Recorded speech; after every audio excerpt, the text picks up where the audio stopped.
Okay, it's time to look at a new home base location, this time the Bridge Fort in Cascade Hills, which is also known as the Foothills. The Bridge Fort is a really natural progression from the starting home base, which is the Justino house, because it's really close by, it's not a far drive at all, and it only requires 4 people to move in, which if you're playing off the tutorial, you'll already have 4 people.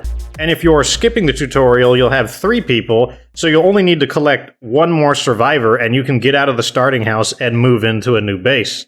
Just keep in mind that you will also need 500 influence to actually claim the base.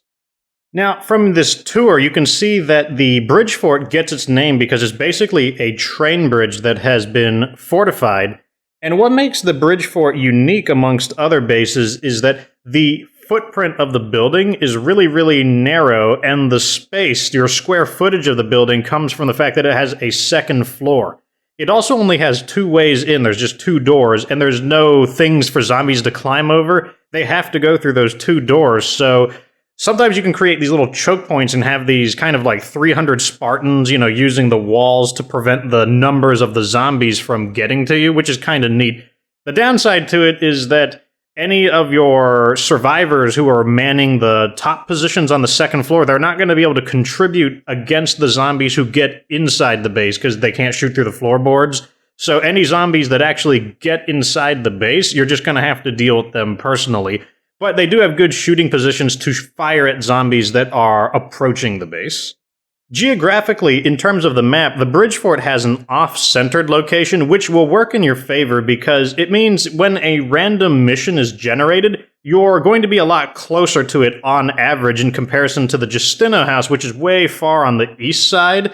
Being in the middle means that if a mission were generated far to the west of the map, you would be halfway there-ish. So being in the middle is definitely not a bad thing.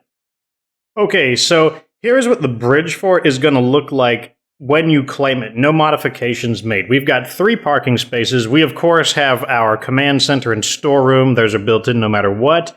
On the second floor, you're going to see that there are 2 watchtowers. These cannot be screwed around with. They're just permanently built in. And keep in mind that they are going to drain 1 ammo supply each. So the 2 watchtowers are already going to cost you 2 ammo per day.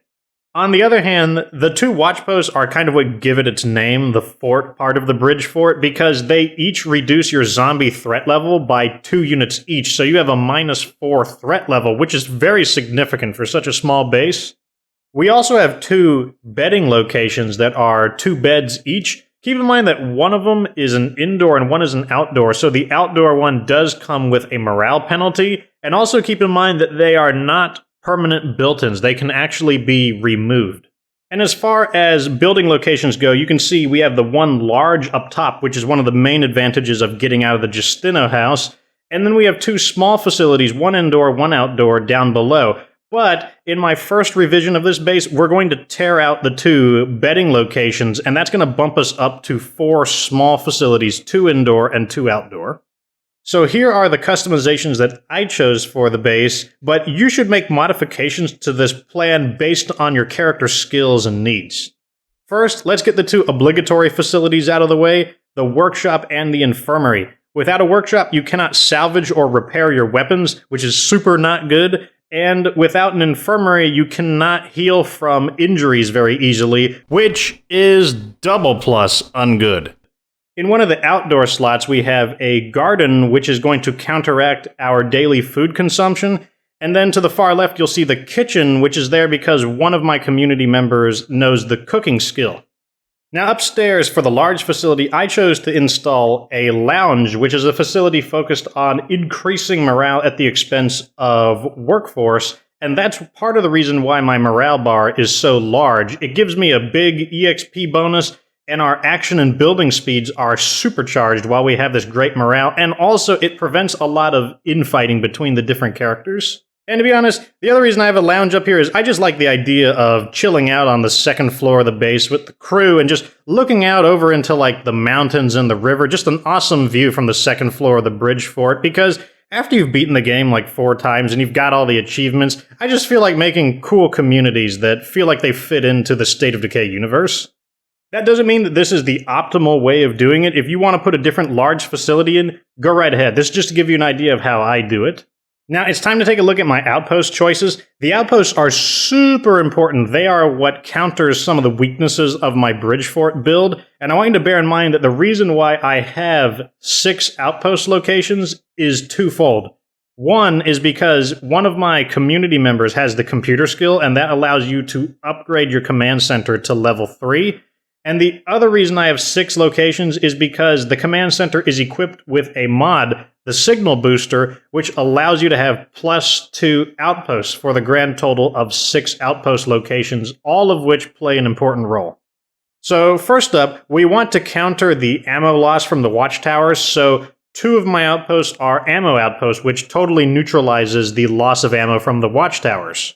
Next up, we have the 3 bed outposts, which give us a grand total of 6 beds. The reason for this is because, remember, we took out the 2 bed facilities that came with the bridge fort in order to make room for more small facility slots, so I needed at least 2 bed outposts in order to cover my 4 community members, but you want to grow into 5 and 6 community members to move to a larger base eventually, so I got that 3rd bed outpost so that I could do that easily.